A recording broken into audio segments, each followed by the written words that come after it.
fucking clown.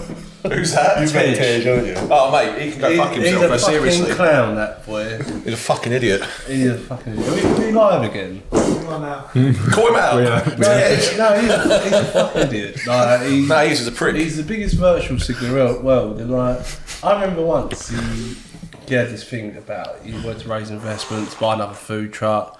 I said to him, look, tell me what the offer is. I'll consider, investing into it because I thought it was about business.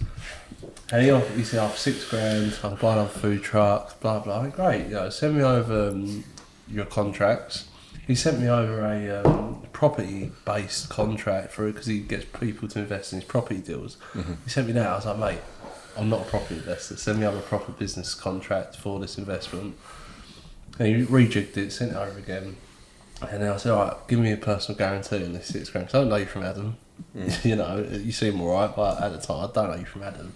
He's like, oh, well, it cost me $6,000 to close my business, like his food truck. I went, yeah, it's a very technical way of insolvency, you're right, but trust me, I know it doesn't cost $6,000 to close a business, especially a shitty little food truck. So don't tell me, you'd lose, like, you can claim the money back from the insolvency practice or, the government, whatever. Fast forward then, I mentioned this story on LinkedIn. I said, a bloke called Dej. No, I like to name people. He's terrible at these fucking fake names, isn't he?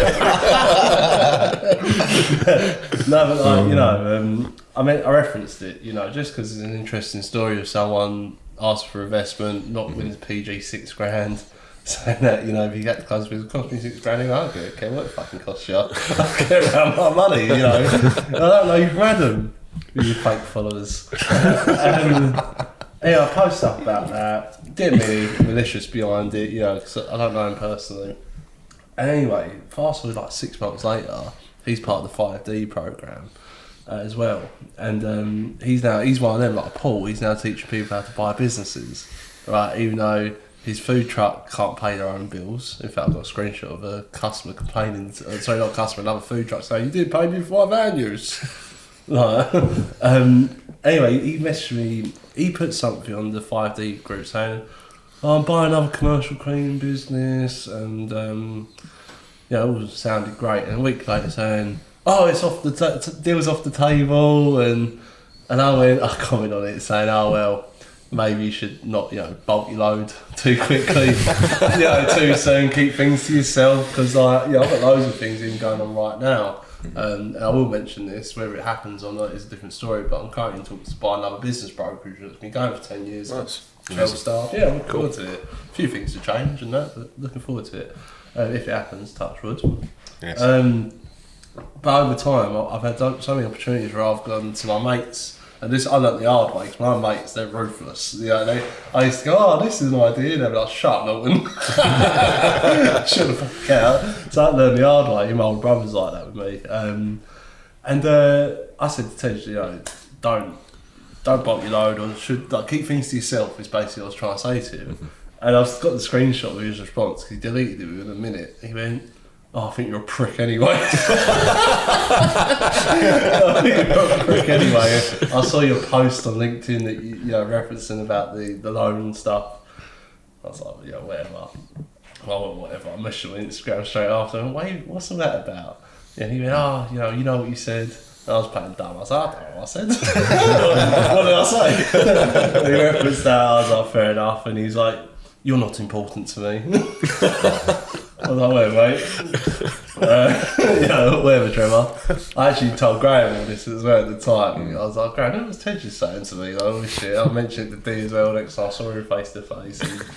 It's similar to the Paul, he's trying to sell a course about buying businesses. He's brought 2 cleaning companies, makes $100,000 a year profit, or $80,000 a year, whatever he does, works there day to day. He brought a food truck, that's basically closed down, distressed business, that's going to shit. And look, I've had businesses gone to shit, I've had businesses that have closed down. I'm not faulting anyone for that. But what I would say, Mr. Gertish Singh, I would sell you this, mate. I'm just about to sell a big commercial cleaning company doing £1 million a year profit, and if he was nicer to me, you could have got the opportunity. Yeah. And I don't think we should burn bridges, and I'm always open to amend that bridge, Mr. Gertish. And you know, it is what it is. You know, it is what it is. What I find funny is that at the start of that rant, right, it was Dej. And it's slowly just name dropped him. No, it's just trying to sell him a company. He's a true salesman, this one. No, the company's gone, the opportunity's gone. We have multi-million-pound offers. Tej or any no money down buyer could not compete with them. There's cash buyers, there's big companies turn over £30 million a year, consolidating all that. Yeah. So shall we actually, but just off of what you're saying there, show people rather than tell them, because we have spoken a lot. Actually show people the way to buy a business. I'll let Dean or Pat take over. He's soft-spoken on a lot of nonsense. One of you can. But you can. Buy a business. Yeah. The steps. The steps, I'd do it differently to the way, probably most different to how a lot of people would do, because I wouldn't start with a course. I'd start with getting the right people around you. I think that's the very first step for anyone. You can even go back a step further than that, so run a business first, start a business, see what that's like.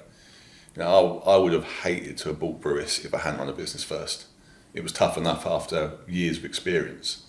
So you need to have some sort of education. The best way to get it is by doing it, and then you need to find the right people. I wouldn't want to do this alone. I don't think I'd ever do one alone. To be fair, you need the right network around you. Once you got that, or you go do a course, or you go sign up to something, and you get your education that way, and perhaps through the community that's usually attached to these courses, you find someone there to partner up with, and move on from there. And What about like the financing, and there's all these words out there like EBIT and EBITDA, and again we'll jump on it because I won't say anything. I know I can feel it burning that you want to jump in and say something. EBITDA's bullshit. Yeah, there you go. I know you wanted to say it. Bullshit earnings. But because all of that bullshit is out there, how do you not get confused by that noise? If you're just learning the ropes, getting told like what's good, what's not good. Ignoring brokers is probably the first step there, I reckon. I agree. My personal favourite, I know Charlie's a big advocate of this, adjusted EBITDA. Okay, make some numbers up. I can see how people would get sucked into that. That's what you hear about. If you was to go on Instagram right now, open up our reels and search about buying a business, get the EBITDA, put a multiple on it. Learning to value a business is going to be important because the broker's going to give you what their perceived valuation is. So how do you value a business? How do I take multiple of net profit plus net asset value? I pretty much ignore any adjustments that they put in there. Doesn't interest me in the slightest. And what, they're normally bullshit. So that's how you value a business. Mm-hmm. I'll come on to you in a minute. Oh, loads of ways. I will.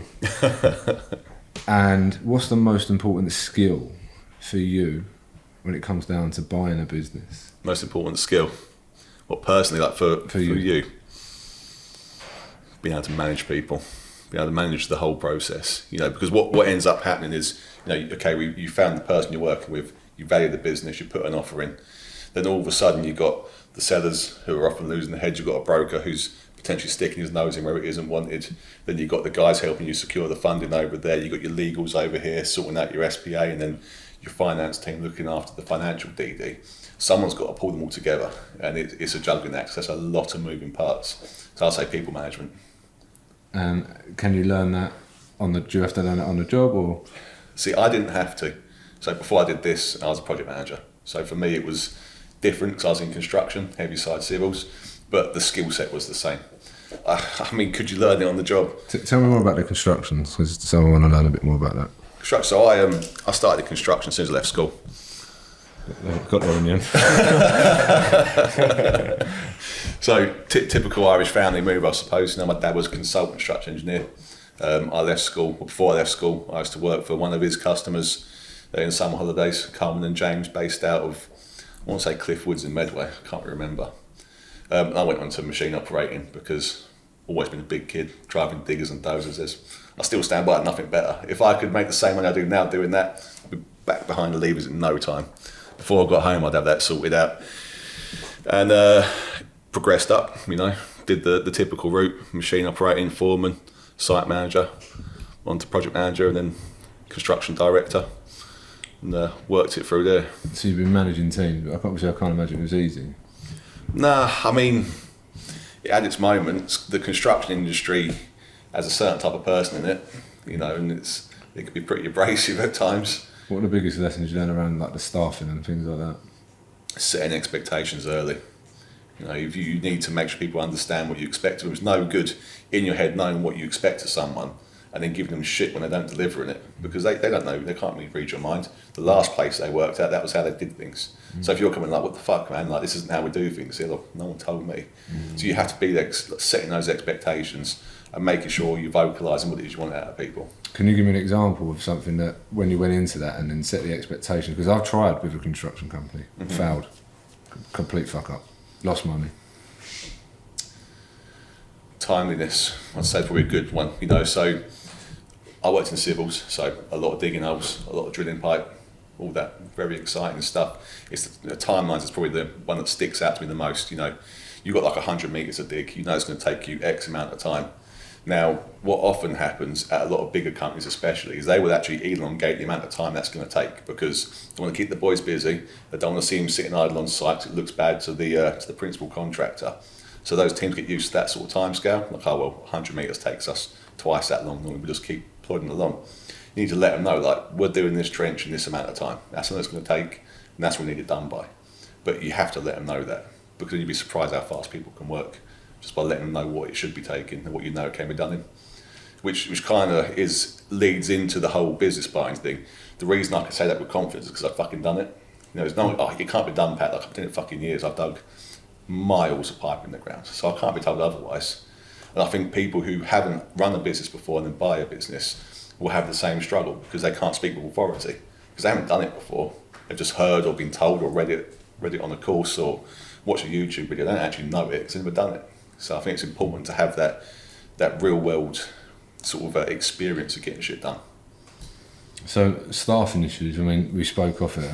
Yeah. Tell me about staffing issues that you've had. Oh, man, they're never ending. I'm very fortunate at Brewis, I've got to say. We've got some wicked people there, very, very skilled. And what I put that down to is the level of competence needed to be an engineer. Like, so we do CNC machining. That's not the kind of thing you just kind of wing it and hope for the best. 'Cause I don't know if you guys have seen them machines. They have like these screens, and I own 16 of them. I have no idea how they work. Like, it looks so complicated. It's all a bunch of codes and stuff like that. So the staffing issues at Brewis have been minimal, because the guys are higher skilled, whereas you get into that lower end of the skill set. I can't think of a good example now, to be fair, but we use construction labourers, you know, vital part of the team. It's the lower end of the skill set. You tend to find those people are your biggest issue, because they don't take their job seriously, because they're just a labourer. It doesn't matter what I do. The Monday morning club starts popping up and they're never in. So for me, it's more being post-acquisition, getting people aligned with, this is how you've always worked until now, and you've done well, but now we're moving at a different pace. It's getting people aligned with that, and that is a struggle. Even with a good team, that's a struggle, because they might have been there 20 years plus. Some of them have been at Brewis, and getting them to understand that, yeah, you've been doing a fantastic job and you're very good at what you do, but we do have a different way of working now. We've got a different pace, and that's probably been the main struggle. What's been your biggest personal struggle? What, with Brewis? You personally, not with business. I don't really know, to be fair. Biggest personal struggle, I suppose, knowing when to wind down a little bit. I've made myself quite physically ill a few times. You know, when I was hearing you talk about the whole hustle culture thing, I was thinking, I know you're right, but I see it as bullshit, so I'm like, just keep fucking going. Like, just work as long as you need to. And I do. I work some fucking long days. I work across a couple of time zones. I still haven't learned how to do that, to be fair. So it's my biggest struggle, and still is my biggest struggle, is now how to realise that you probably shouldn't be working 18-hour days every day, 7 days a week. So I still battle with that one. I'll work it out at some point. What is the cost of doing that, do you think? My health. In what way? I've made myself quite ill from it. You know, I got very fat was the first thing that happened, because I stopped going to the gym. No, I always trained really hard, and then I just stopped totally. So I was just eating shit, staying up late, not sleeping enough. You know, it affected my weight gain, which gave me sleep apnea. I've dropped the weight off now, sleep apnea's gone. I have asthma, which got extremely bad when I got fat. And stress levels, stress has an effect on people. It affects your sleep patterns, it just affects your general mood and your eating habits as well. Decision making. Yeah, decision making, emotions running high, saying shit you probably shouldn't. Ability to hit timelines. Yeah, it's a struggle. So, knowing that you've got that there, and knowing that you probably should rest, where does the drive go to actually go, no, do you know what, I'm going to ignore that monkey that's talking to me? Where does that drive come from to keep going? What's driving you forward? You know what, I actually fucking know. Just wanting to achieve, wanting to do well. Simple as that. I grew up in the Medway towns. It's not known for its affluence. And I've always said that, you don't have to be a product of your environment just because you grew up in a shithole. Charlie from the East End, you could easily... Quite nice though, yeah, I've heard it has its nice parts, but too many people are like, oh, what can I do? I'm from the East End, or I'm from Medway, I'm from Bradford, all these places which are sort of known to be fairly low in wealth. You haven't got to be a product of that environment. I didn't want to be another Medway boy, just kicking about on White Road, like on benefits, just doing shit and living that life. I want to be able to do something good. That's where my drive comes from. So would you say it is possible to come from not necessarily nothing, but to push through it, but there is a cost? Yeah, there's definitely a cost. It's entirely possible as well. Is it worth it? Oh yeah, it's fucking worth it. Yeah. Your health? Oh yeah. Yeah, so that's where a lot of people disagree, and every influence you look at, like, health comes first. You know what? I'm a bit different here. I say bottle it up for a little bit and get it done first, and just fucking push through. And I'll stand by that. I'm not recommending anyone does it, but I'm going to continue to, because I do think it is worth the trade-off for a period of time, as long as you don't die first. I mean, It's like, oh fuck. Just goes down there. tell me more about the operations and what your main sort of skill set is now, and then obviously I know that you said about the asset managers and stuff like that. Tell me more about that. Yeah, it's a very exciting subject, operations, as you know, full of twists and turns. I genuinely enjoy operations. Like when Charlie was saying about getting something you're passionate about. For me, business as a whole, it's good. I like the sort of lifestyle it enables you to have, but it's the operations where I'm passionate about. I don't even care what business it's in, to be fair. I just love coming in, seeing what efficiencies there are to be won, and then driving that change. It's when you get down to it, most businesses are pretty similar. There's not a lot of differences in them. There's a few obviously quirks and whatnot, but generally, the problems they're seeing and the cures they need to fix them, they're all pretty similar. And I enjoy coming in and making them happen. Seeing what you can do, seeing where you are, where you could be, and that gap in the middle of how you get there, what's needed. What are the most common problems and then the solution? Most common problems are old systems. I say old not in the terms of from the 90s, in terms of this is the system we had when we started the business or when we reached our first million, and you're still using it now at 10 million, or in the case of Brewis, sort of like 30 years later.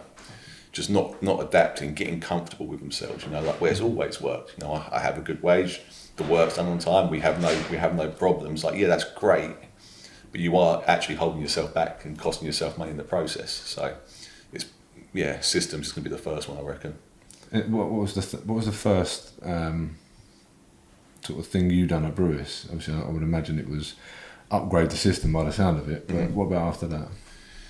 It was looking at the way we was handling the international trade. So Brewis is, at the moment, it's like 80% export. So we don't do very much in the UK at all. It's pretty much all USA and mainland Europe, a little bit in Australia, but pretty minimal. So I was looking at the way I was managing that, and we was doing some pretty inefficient things, dealing with America, particularly America. So it was fixing the way I managed that. And I was using some third-party fulfillment centre. Excuse me, and it was terrible. How did you fix it? With a fucking scythe, just cut them off instantly, same day. So literally, I think that's in the first 3 weeks we binned them off, and we engaged a logistics partner, and we started shipping direct from the UK. Now we have a facility over in the US, and we have partners there and a really good distribution network. But the first thing was cutting off that dead weight, because it was costing a fortune too. There was like I forget the figure, it was like an 85 grand annual saving just from that one decision. And it also drove sales, because what was happening is people were talking to this faceless company ordering our products. No conversation. There was no opportunity to upsell. You know, what's coming up? Like, how you been? Like, what's next month looking like? Just a total disconnect from the US market with the rest of the business, and it's the biggest market. It was fucking insanity. That was a good one. I was pretty pleased about getting that done, to be fair. I was saying to Pat yesterday about the Charlie Kirk thing, and I was like, he's like, we got to get our families out of here, you know, out of the UK. I said, yeah, don't blame you. And in fact, obviously going to America, but Texas is a nice safe state and whatnot. And I just think to myself, where would I go if it went to civil war or the country written even more batshit? You know, where would I go? Because if I went Spain, that's bordering Morocco and other places, and as you know, like through the Crusades, for instance, that's changed its cultural identity over the last hundreds and hundreds of years. It's gone, you know, ping pong against cultures. I don't know where safe anymore, to be honest with you. I actually Hebrides think... Isles. Where? The Outer Hebrides. Yeah. Orkney or Shetland. My cousin lives in the middle of Wales, Lampeter, Aberystwyth, and all these like, you know, funny sounding names.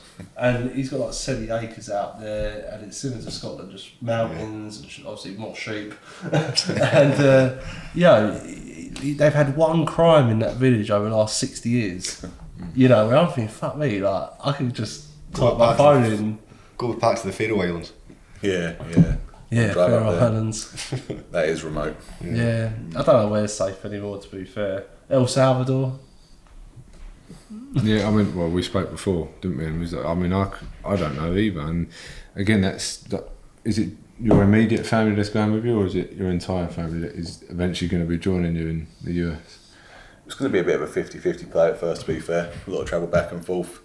You know, but it's a good point where it is safe.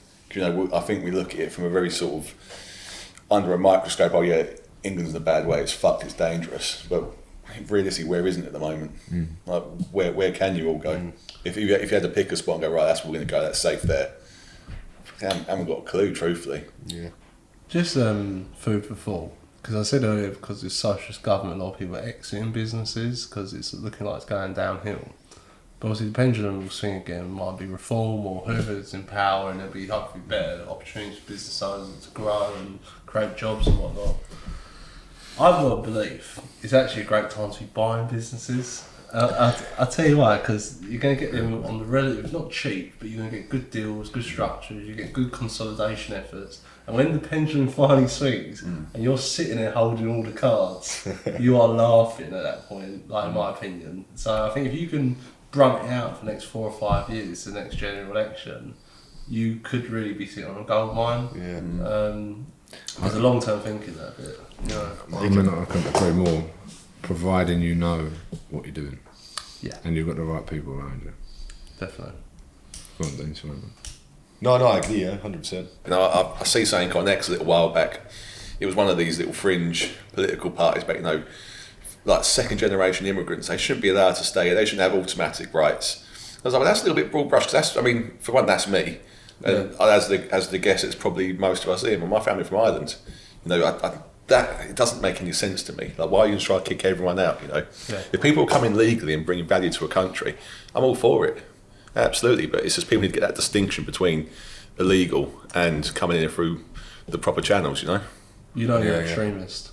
Apparently, according to some, you know, I'm just saying, like, some people look at that one aspect of opinion and they suddenly think like, you know, you're an extreme right capitalist nutcase. You know, even though you might back NHS and might back some more liberal theses and ideas, and I think the world's just gone pot. What's your opinion on these things? I know that you've got some beliefs about what's going on in the world right now. Yeah, very similar actually. I mean, listen, I'm all for immigrants coming here, absolutely. It's the illegal side and legal side, just like Pat said. I'm a Christian as well, so I believe that everybody has a right to free will. They have a right to believe in whatever they want, as long as it doesn't harm anyone else. It's absolutely fine. But you made a very good point. It's the integration that's causing the divide, and people. It's people that are issue, and I always have this conversation. People say, "Oh, religion is the fault here." It's not. It's the people. You know, like, listen, there is bad Christians, there's bad Muslims, there's bad Sikhs, there's bad people from every religion. But there's that small minority of people within that religion that are just causing absolute radicalisation and just pain in the world. With the current state of the UK, I must have discussion every week with my missus. Should we just fuck off? My brother's actually lived in Lithuania for the last 9 months because his wife's Lithuanian and so forth. And they've got some great laws. They treat beer. But we are getting taxed to the high heavens. We have energy tax, fuel tax, inheritance tax, council tax, VAT, PAYE, national insurance. Soon it's going to be like wipe your bum tax. And people won't want to wipe the bums anymore. So what do you do then? What is your next plan? What is the plan with that? Because we are literally, they've got us by the bollocks. They're controlling us and they're taxing everything. What are we left with? I think, depending on your business and your personal circumstances, you obviously can relocate. But obviously there's company structures involved that you can go more international, offshoring. Amazon are registered in Luxembourg. You've ever had an Amazon bill on your bank statement that actually says Luxembourg, or Facebook and Google in Ireland, for instance. And actually, by the way, as British citizens, we're allowed to set up a company in Ireland. Just throw it like, and we're allowed to live there as well, funny enough. I've got to wait 5 years to apply for residency, but you're Irish, so you're alright.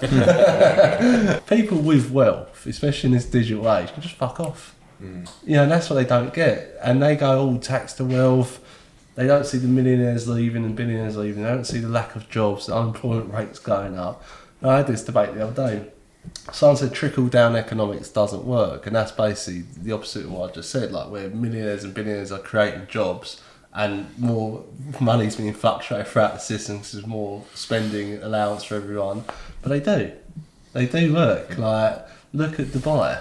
If you actually look at the top 20 countries' GDP per capita, 14 of them are low tax jurisdictions. And then you look at GDP per capita in somewhere like UK, which I think sits about 21st, China, which is like 50 or 60, probably because they've got so many people, I'm not going to dispute that part, but all the top 20 are all, well, there's a couple of exceptions, but most of them are low or no tax jurisdictions. So you can't tell me that trickle-down economics doesn't work. Let's say all 4 of us was the UK, and let's say I'm unemployed, Dean's got a normal job, Lewis is a millionaire, Pat's a billionaire, right? If Pat and Lewis leave because they can, and we can't because we're just in normal jobs or no job, you guys are still billionaires and millionaires just in another country, we're fucked. And probably Dean's going to come down to me and go to no job. And now we've got 2 people unemployed, in my humble opinion. So how do we fix it? Call a general election. Call a general election. I don't know really. I think we need less eat-and-schooled politicians who all eat from the same plate in politics. Actually, my great nan, was actually mayor of Chelmsford for 12 years. I know you're thinking of Chelmsford. That's what yours picked up. Oh, no. Maybe he's my great granddad. Dean the time traveller. No, she was mayor of Chelmsford, and on her first day they said, "What do you want to achieve for the people of Chelmsford?" She said, "I just want to make it a happier and healthier place." And I think in order to be happy and healthy, you've got to have disposable income. You've got to be stressing about your bills, and I'm getting squished every angle possible. Because even now, you look at salary and property inflation. Property's gone like that. Salaries is like, bordered out in that. And I'm not saying that's because of government policy, but I know if there was more money circulated and less tax, people would be able to afford to live. And if let's say you're earning $100,000 a year on employment, you're getting taxed 40% odd. That's 40 grand. You're not getting NHS VIP access. The old bill are not going to be a minute quicker to your problem. You get the same potholed, shit standard service. And don't get me wrong, some services are great what we have. But by paying more tax, you don't get better services. And I actually think that's because of corruption, personally. I think there's a lot of corruption, bureaucrats who take their money out of the government pots, whether it's from a national level to a county level, or small local council level. I think there's a lot of hands in the pots. And actually I think the way to defeat that is through open source accounting, like on the blockchain. So obviously I've watched you and Graham at Bruce and the changes and the improvements you guys have made, and you know, it's weird. It's similar to like a lot of my clients. When I first engaged them, I know like the headline stuff, like you know, revenue, turnover, industry, the name, the owners, and then throughout the journey of knowing you and Graham and also my clients, you get to understand the business and how it operates. And Graham's filled me in a lot of details as well. And I've seen you do some presentations about it, and like. I appreciate 80% of your business is export, America, a little bit mainland Europe, a little bit of Australia. But is there a big market in the UK that you guys just don't bother with? Or if you guys got UK on lock, it's just a small market? It's just a small market. We have it on lock. You know, of all the drilling contractors in the UK, there's about 2 that don't use our products. The rest are all using ours. It's just very small. You know, there's something like, I forget the exact figure now, but there's something like 28 to 30 proper drilling contractors in the UK. There's more than that in Houston. Yeah, in just that one city, you know. So it's a case of doors to knock on. You know, we're respected in the UK. People like our products, and we do service in the UK. It's just that much smaller. There ain't the people to sell to. So it's just worked out that way. What's the end goal with Bruce? I want to keep growing it through acquisition, organically as well. I think there's still a good bit of organic growth to be had there.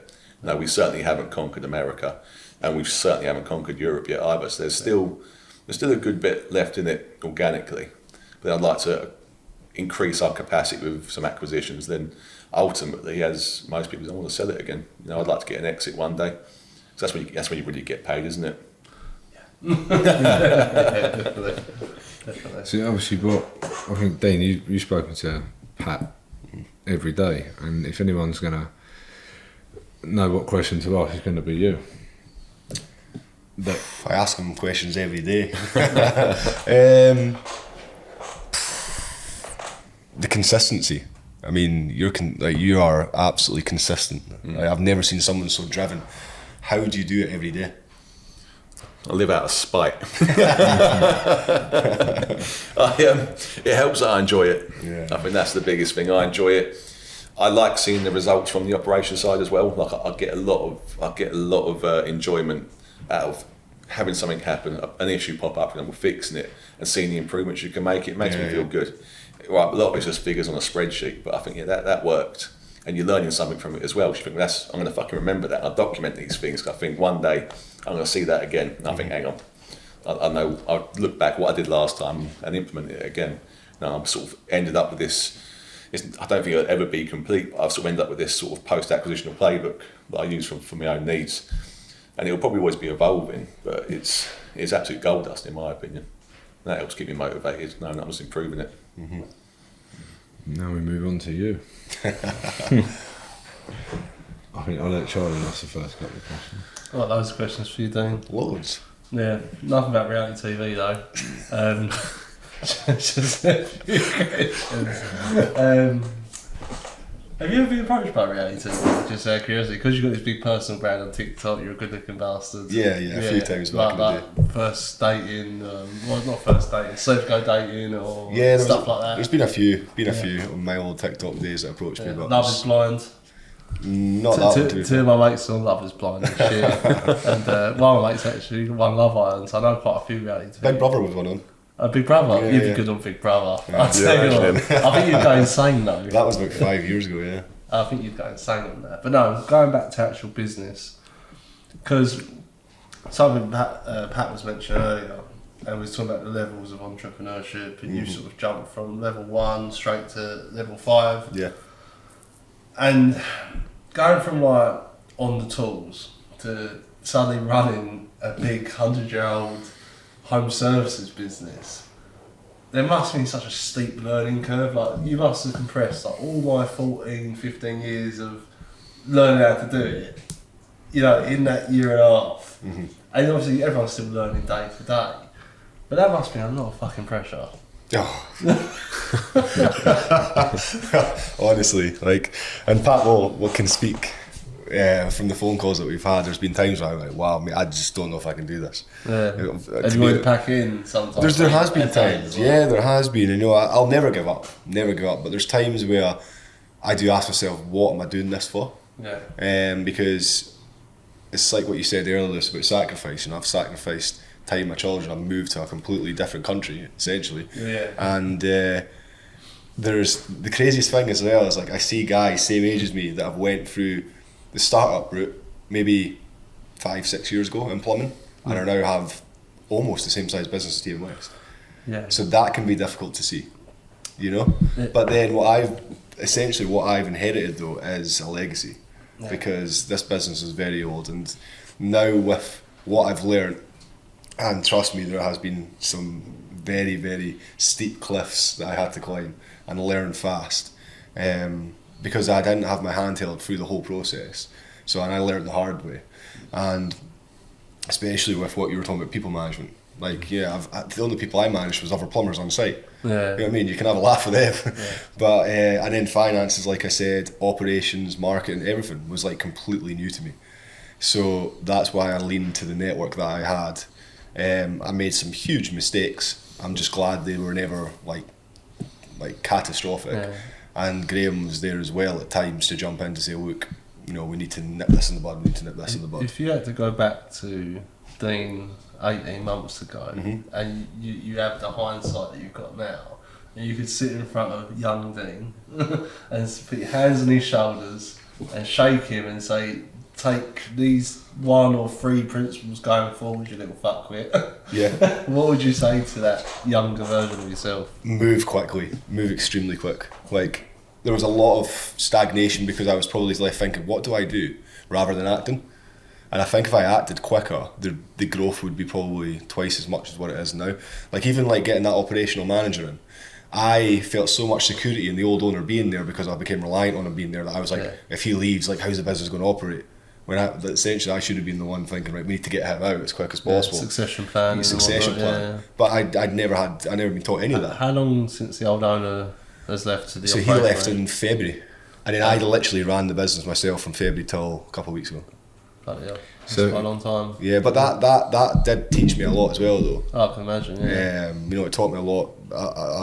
That was probably my most valuable piece of growth in that last 6 months, because it fucking sucked. Like, seriously, there was times where I was like, I think Pat was like, you just need to go home and just like, I remember you and Graham got me a hotel in Manchester, just go away and just have a day to yourself. Was that around your birthday? That was my birthday, I remember Graham mentioning that. So I'm very lucky to have people to lean to, though. Like that, I will say that, and that's maybe not the case with a lot of entrepreneurs, but I had people I could genuinely lean to. And I'm not scared to ask for help. That's the one thing I will. Like, my pride. Like, I have humility, basically. I have the ability to ask. I don't think there is too much pride when it comes to development. Of course. Take me back to that place when you said that, because I think you've obviously spoken to Charlie about it, you've spoken to Pat, me, and I would imagine it was at that exact time, around your birthday. About how you felt in that moment, because was it loneliness? What was it? It was not I wouldn't say it was loneliness. It was like the pressure. I felt like I was carrying so much weight, and I'm like, and to be honest, you don't want to be the person that folds a 120-year-old business. And like, when I took it on, I was like, well, okay, then I have bitten off a lot more than what I could chew. But there's so many things now. I feel like I could go into a business now and do really, really well because of what I've learned in that last year and 8 months. There's things I would do day one that's probably took me a year to do in TM West. So I'm quite confident I could jump into another business and do really, really well from another acquisition, just from what I've learned. But as I said, it came with a lot of stress, and it's probably aged me. But what it's also done is it's made me more humble, and then my own personal development as well has made me, like, people, when I go home, you know, I sometimes see people that I left there years ago, and I just feel my development's just went, you know. And I take pride in that. Yeah, I think there's a lot of that small town, like, peers that you went to school with. They've gone one way, you've gone the other. Yeah, and it happens. It's as I said, like, you know, someone I know started a business at the same time as I've bought one, and they've had valuable lessons. I've had valuable lessons, but I feel that what I've gained in that year and 6 months is far superior than someone that would start a business in a year and 6 months. If you had to start a business at TM West does. Yeah. You do have TM West right now. Yeah. but you knew what you knew now. Oh, well, do you feel like you could just go with a clear runway? Like, I said this to Pat. Sure. I honestly, I feel like I would just be like, from like the operational side, the finance side, the sales and marketing side, I feel like with my knowledge in all three of them now, going to like back to like a founder, I would know what to do, who to put in them places straight off the bat, and have, you know, the automations and systems and processes set up right, so I'm just running and then just plugging in the right people. And that's my biggest lesson, is right people in right seats, 100%. 100%. That, and as I said, if I was to go back to myself, I would act very, very quickly. Yeah, I like you say that, because I think speed is king, and money loves speed. Yeah. I'm a big believer in that. You know, if you can... Yeah, it's a weird story, but it happened literally 2 days ago. So there was an influencer, or say an influencer, but a guy I know who does a bit of influence and whatever, and he put, can anyone come to another, I think it's Turkey, for a week, be my videographer, and, you know, get paid and whatnot. I screenshot it and sent it to my mate Darren, who's been my videographer, and other people I know. I sent it to Darren. He went, I sent it to him, he went, oh, I ain't got a passport. And I said to him, I say this to a lot of people, but luck is when preparation meets opportunity. Yeah. And because he weren't fucking prepared with a passport, that luck's gone. The opportunity's gone, should I say? You know, and you're right. I'd it's see, basic stuff. like I've seen it so much over the last year and 6 months where things haven't happened just because there's been no action. And looking back now, a lot of things would be different if there was. Now, I had a call with, you might know him, and he's on Instagram, the Lion Glass. I see. So Lion Glass, like he's phenomenal, and his personal branding's spot on. So I had a 1-to-1 with him because I was going to go down his mentorship route, but I'm unsure now, just because of time and trying to focus on TM West. But so as you know, I do Brazilian Jiu-Jitsu, right, and that's a big part of my life as well. Now, obviously, I run TM West. I'm traveling to see the kids, Jiu-Jitsu. And I remember saying to Pat, I was like, "There's no chance, right, that someone could be a black belt and still run businesses and have all these kids with just." I in my head, I'm like, how's that possible? So I'm having this call at Lion Glass, and I never knew this about him, but he's like, yeah, so I was sales, he was marketing director of the biggest energy company in the UK. He then had his own sales company, he was living the flashy life in Dubai, he has 5 kids, and then he's like, I've got a black belt in Jiu-Jitsu. I was like, fucking hell. I was like, what age are you? He's like, I'm 31. I'm like, what, you're the same age as me? How have you done all that? Like, and then he said to me, he's like, I literally just act, I just get shit done. And he's like, I was like, that's mad. I'm sitting here thinking, trying to make up excuses. Oh, I don't have the time, or it's because I'm doing this. But this guy's out there just moving with this momentum I've never seen. And he says, that's what I do. I just move with momentum. If I'm going to do something, I just get it done. Yeah. And that just kind of, I remember before I knew it, just kind of flipped in me. So now I'm just led by action. And if someone's not like that around me, I find it really difficult. Yeah. And I feel surround yourself with people, like men and women of action. That is going to be the quickest way for you to succeed. It's interesting you mentioned about black belts and how much he's done and all the stuff he's got going on. And I've got nothing to take away from the guy, so I don't know the guy or his background, but as we know, not all black belts are the same. There are some places out there just give them out like sweets. I'm not saying that's right or wrong, but I remember I went to a jiu-jitsu class locally, club locally, and I asked the black belt guy of the class and the brown belt, I said, how long have you been doing this? I was like, 2 or 3 years. I was like, I don't know about that. Like, my cousin gets trained by Boyce Gracie, and he's still a fucking white belt after 3 years. That's, you know, it's very unheard of to get a brown and black belt in 2-3 years. Is it doable? Yes, but like very rare. I think like BJ Penn was 3-4 years to get a black belt, and that was like whoa. And then you've got this guy now on the scene that's paying millions of pounds to like all the best in the world, and he's got his black belt in 3 years. So he's like, you can tell he's just been funding it, but. No, you go. The jiu-jitsu is the place where you cannot lie. So, if I was, for me, in the level I'm at, I know for a fact, like I'm just putting out there that guy that's bought his black belt in 3 years, I'll just destroy him on the mats. But it doesn't lie, so you can walk into the gym and just tell straight away. So why would you lie? You're going to get found out very quickly. You're either a really clumsy white belt or an expert black belt. Both dangerous. But yeah, I mean, listen, if the biggest lesson now, and this is what I'm moving, next level with just moving forward. I feel like now with what I know and what I've learned, I just need to move with extreme momentum, because with the way that the world's working right now, you're going to get left behind. It's like you said, in a couple of years' time, I believe that too. I believe you're either going to be up here and you're going to succeed, but there's going to be nowhere in the middle. I feel like that is going to happen. 100%. No, I agree with it. Yeah, I think one thing that I remember you saying to me is, how the fuck am I going to carry on? And it is, you're completely determined, and the way that you've spun it round just shows obviously your character. And you've actually answered my question, is what would that your sort of lessons be, and what would you carry over into another company? Because I think you've got one potentially lined up. Yeah. So I'm looking at buying another plumbing business, which is very, very early stages. But it's I'm not going to put it on the table because I'm not sure it's going to happen. I'm not like. We'll touch on it, mate. You never know. Yeah. But I mean, listen, my I think the key growth for TM West right now, because where we want to get, I want it to get into the leading like home care, plumbing, reactive maintenance firm within the north of England. Mm-hmm. That's my vision. And I feel with taking on Neil, the new operational manager, and his benchmarks that he wants to get to the level of salary he wants, he needs to meet these expectations as well.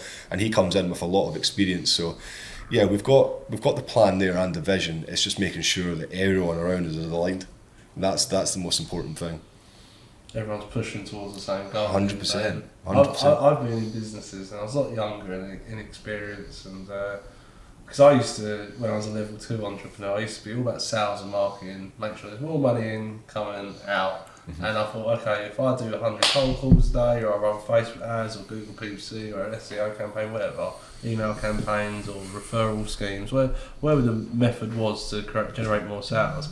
My whole methodology when I was a lot younger, I'm talking about 10 years ago now, was get more money in than my outflows. That's just simple. I don't care about cash flow plan, I don't care about quarterly meetings, I don't care about business plans or goal settings. I thought if I can make more money than I spend, I'm in good stead. I don't even had some great months, so sometimes 80 grand a month profit. It was good. I spent it all in the Jennings Casino locally, who kicked me out recently, but that's another story for another day. Don't worry about it, I'm bar for life. They don't be like locals, but no, just I think if you always, they say cash flow is king in business, and I feel like a lot of businesses simply shut because they run out of cash, and with different business models, different business vehicles, if you're, let's say you're my business, right, where we don't have a monthly retainer. A customer, once they go through our process, that's it. They never come back again, unless obviously they're a serial entrepreneur or business buyer and they sell lots of business in relation to that. But most business owners only sell business once in their life, maybe 2 if they're lucky, or not lucky, but exceptional circumstances. So my business is quite high risk because I've got no recurring model. There's no repeatable lifetime value for this particular customer, and that's why I have to charge a premium, not compared to some of my competitors who charge 4 or 5 times more than me. But I don't know really, if I was in a comfortable position and I was back when I was 22 or even a couple of years ago, I'd be like, fuck, this is a worrying business model. And I feel like with you guys, because you've got customers who are repeating business, I'm sure you've all got customers who come back to you once a month, once a 100%. week, once a quarter. Even Lewis's business, gets regular work from solicitors or banks or whoever deal with debt as such. Local authorities. Shout out to local authorities. But I just find it interesting. People can't pay their council. I just something you said there, and actually when we were going through the acquisition, when I kind of dialed back like the final price that we paid for TM West, and seeing the amount of work that the 2 owners had put into that business. Now, TM West was almost triple the size a couple of years, maybe pre-COVID, than what it was that they sold it for. And I've seen things on Instagram, and when I went into the business, obviously the finances weren't getting managed well, the sales and marketing was very poor, the operationally it kind of fell as well. I've seen these 2 guys, right, obviously near retirement age, and they had the business at a really, really high turnover. At one point, very high turnover. Did they lose a couple of key contracts then? They just fell out of love with it, and I think there might have been a relationship issue with them both. But they basically kind of ran it down, so it went just straight down, and then they decided to sell. And I seen that, and I was like, that scares me, because these men have worked 30 years in this business, and if I'd been doing that, working in TM West and going through what I went through for the last year and 6 months, I would be wanting millions to walk away from that if I'd been there for 30 years, in my hand. upping what you want or what it's worth. Exactly. But it's mad because then if they'd had the education about obviously keeping the business where it was at its peak, I think, right, okay, now's the time to sell, rather than just peaking it and then just go woof. Just out of curiosity, and I don't actually know the purchase price you got it for, but let's just say you bought it for $1 million in theory. What would you think comparatively to that $1 million it was worth at its peak? Like 5 times the amount, 4 times? Like how bigger was the peak? Is basically. Yeah, well, it had at least, when we bought it, it had 7 engineers, and at its peak it had 30. Fucking hell. And they had like, from what I've heard from obviously Leeds itself and going out and meeting customers, they were the only vans you seen.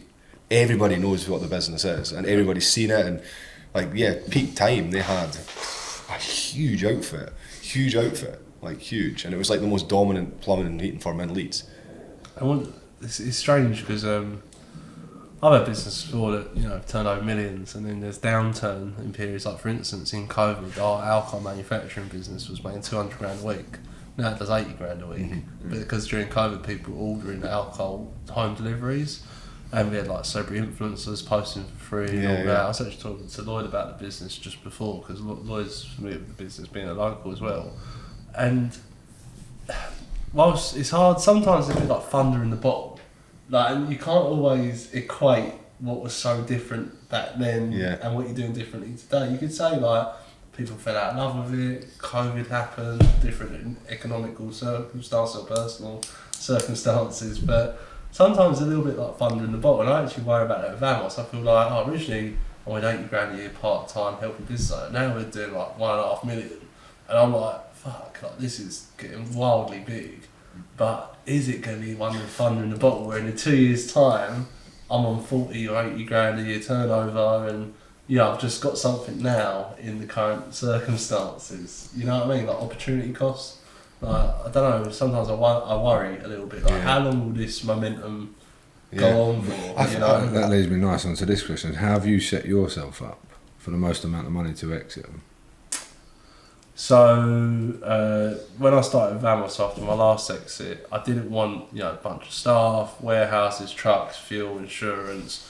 I didn't want to be changing batteries on a truck at New Year's Day and getting wrenches splattered in my face and bleeding out my eyebrow anymore.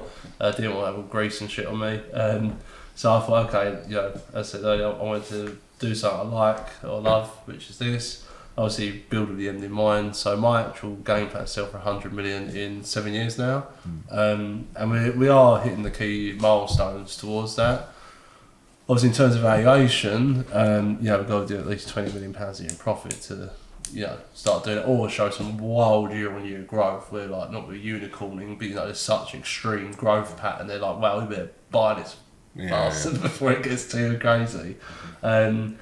And the ideal we sell to a small or a large bank or someone in the space who's a lot bigger than us, like KBS Group, just for argument's sake. I'm not saying them in particular, or an American or European MMA firm. Netherlands is popping up with MMA firms, I must say, at the moment, corporate finance houses. I never expected to be in this position now where we are. We're doing really good revenue in such a small team. I think it's a mix of my industry background, personal branding, AI has been a big help. Like, we're doing the job of a team of 6 people. We've just originally 2 of us. Now we've got Pete, who's just started this week, and that's a job of like 7 people perhaps. But then, our natural growth is key. We're on some really world famous podcasts later this year. I'm not going to name drop now, but some really big ones. Just being honest and genuine and fast, money, love, speed. But with the plan going forward, the first 2 years I just wanted to watch my daughter grow up. We've got ridiculously big now. But then I think for acquisitions, we're eventually become a full 360 corporate finance house, where we do like the acquisition funding to maybe a legal practice or accountancy or a tax advisor, or even offshoring consultancy. Because obviously, what I was talking about earlier, our customers are sort of one and done. If we can add these additional services, which are good, there's more strings to our bow that we can offer. So like, let's say you just sold a business for 3, 4, 10 million, whatever, you're going to need some tax advisory or offshoring advisory. Or if you're looking to buy a business, you might need acquisition funding. So there's a lot more strings to our bow we could have, But I'm never ever going to go into something until we're ready and we've got experts around us. And personally, because I keep getting asked this, do you know any finance brokers? I get asked like 4 or 5 times a week, do you know any finance brokers? And to be fair, they should at least give me an Amazon gift card at this rate, because I'm getting nothing out of them. And they're making thousands, you know, from the referral. So I would like to get into that, but I know it's FCA regulation and I've never gone through them steps, so something I'll look into later down the line. But that's the end plan, to be honest with you. Well, just 2 things then. You said you wanted to do a valuation on the business, didn't you? I'll do a valuation of business. Yeah, I think it would be good. Just not mine. One of your 2s. Yeah, I ain't doing mine. Rock, paper, scissors, it is. How about you give me a dummy business that isn't direct on your businesses? So I think that's fair. Yeah. No, because I'm very bastard at value, and you're just going to think this is a cunt, like this guy. No, it's alright. I was going to give you someone, and you know who it is. Recently. Oh no, you can't be doing that. No. Got to keep your NDA above board, mate, and I will hold you against that. Right, let me talk about just valuations and the methodologies and just going across there, because there's actually 7 different ways to value a business. Some of them are absolute crap and dog shit in my opinion, but there are technically 7 different ways.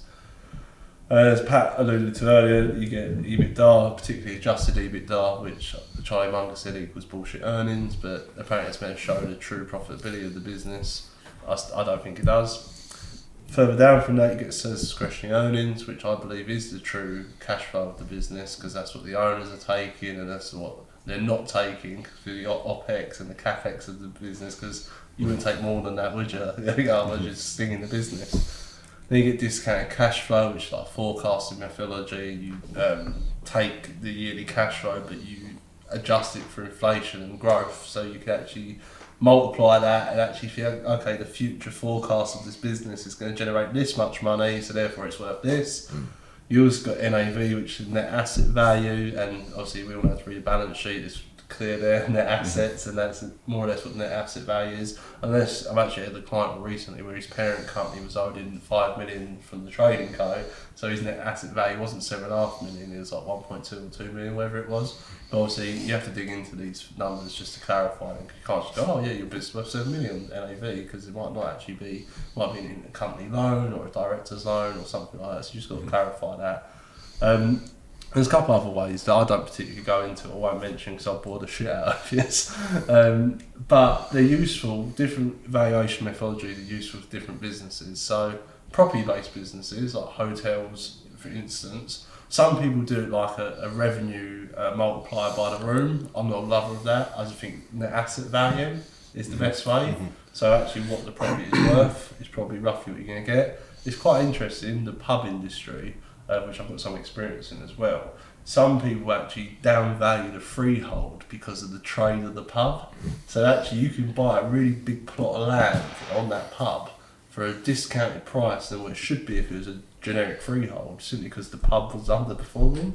Wow. It's mental, and that's why you get the pub groups like Star Pub Group and the I used to work for as a kid, I forgot their name, Stonegate Group or whatever they're called, consolidating so much because they know this game where they're like, well, we can offer you 100 grand less because it's a shit pub, but actually the land is worth more. And what they do, they get the land for a discounted price, do it all up, and then offer to a landlady or a landlord, I'll rent it from us for 30 grand a year, make sure you sell our biz and make Green King or Star Pub or Yates's or whatever it be.